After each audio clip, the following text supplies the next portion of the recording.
Welcome to the Jill on Money Show. It is Saturday, February 17th. Long weekend, gang. Hope you got Monday off. The markets are closed, just as a reminder.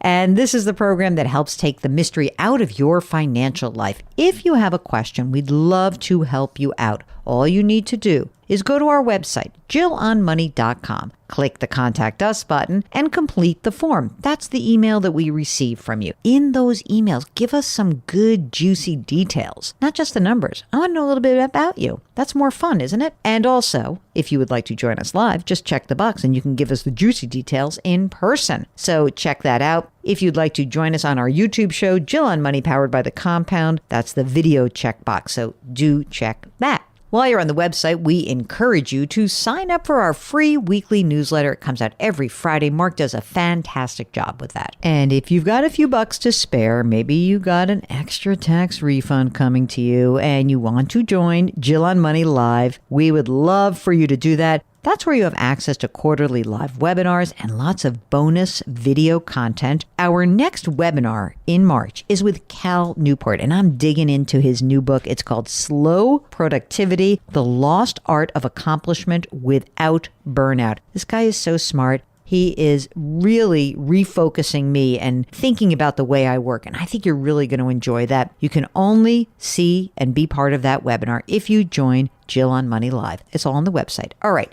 Today, we are talking to Dawn, who is on the line from Maryland. So, Jill, I turned 50 this year. Oh, congratulations. Yeah, thank you. Welcome to the FU 50s. It's a great place to be. You don't care what anyone thinks. That is very true. It's kind of amazing. So I'm a single mom, but my son is grown and he's on his own and he gets very minimal support from me. I finished paying off his college education. And good for you. Yeah, it's exciting. And now I really want to plan for my own retirement. Okay. I don't plan to retire until like 70 at the earliest, but I have been late to really save for retirement. I've always worked in the nonprofit sector. And so I haven't had like tons of excess income, plus raising a kid as a single mom uses up all your resources. Absolutely. You're working right now. How much do you earn? About $185,000 a year. But you live in a high cost market. So some people will hear this.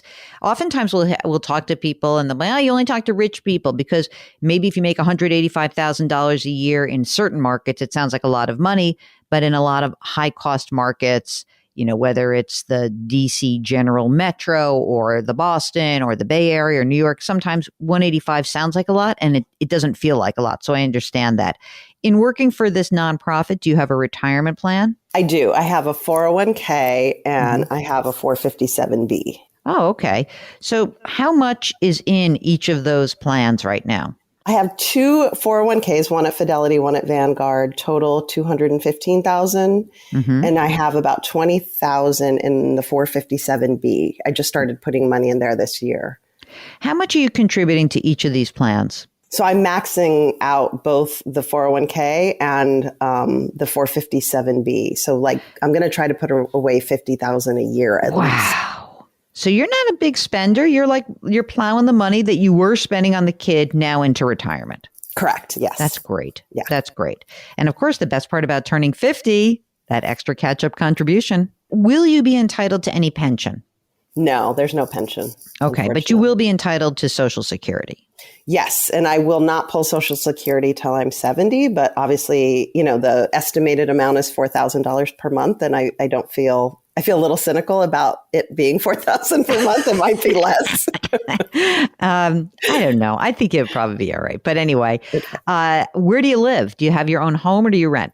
I do. I own my own place. I have about 15 years left on the loan. It's at 2.5%. 2.5%. And there's about $185,000 left to pay on it. What do you think the house is worth? $320 maybe. Okay, that's great.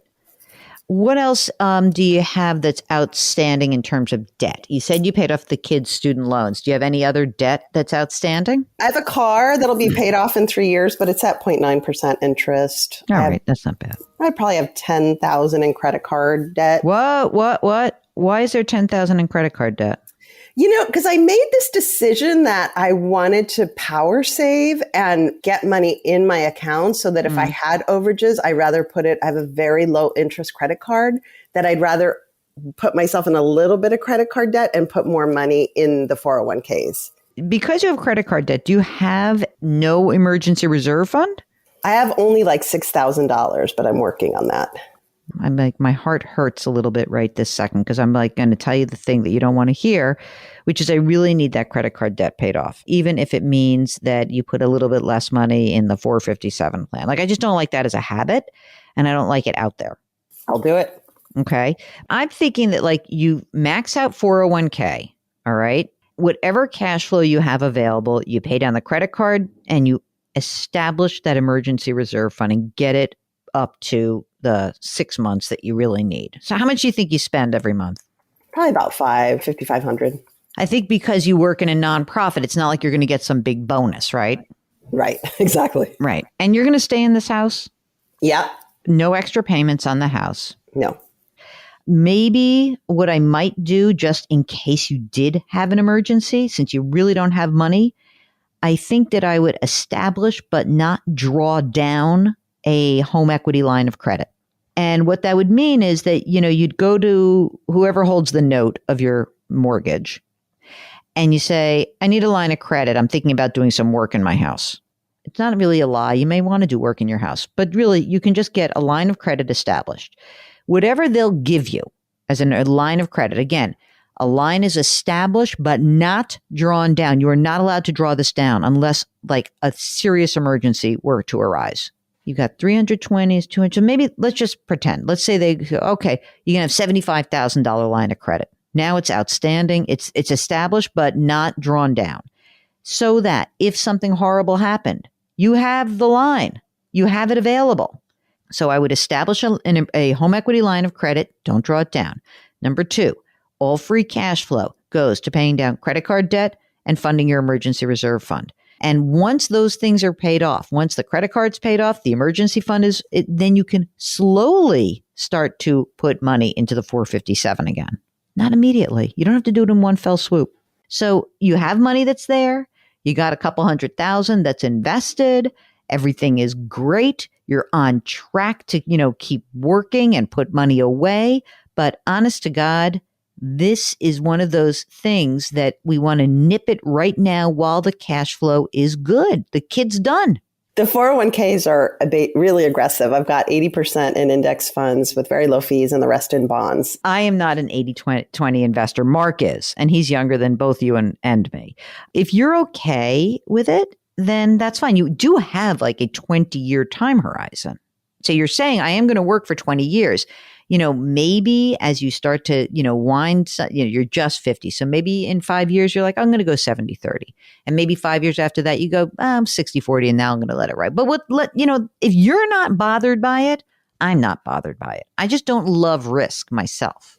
Okay, good. And so you feel like I'm okay, even though I don't have big numbers in my retirement account, you still think I'll be okay in 20 years to retire? Okay, Mark ran the numbers and he said that once we see Dawn pay down the credit card debt and establish the emergency reserve fund, putting $50,000 a year away. So after you do that, for the years that you're going to be working ahead of you, that you're going to you're on track to accumulate about $2.5 million. Now, what's really nice about that is that at age 70, I think you will get Social Security, but let's say it's $4,000 a month.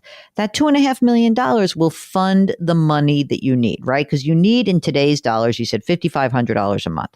In the future, that number is going to be adjusted for inflation. So let's just say you're going to need $7,000 a month, okay, in future dollars.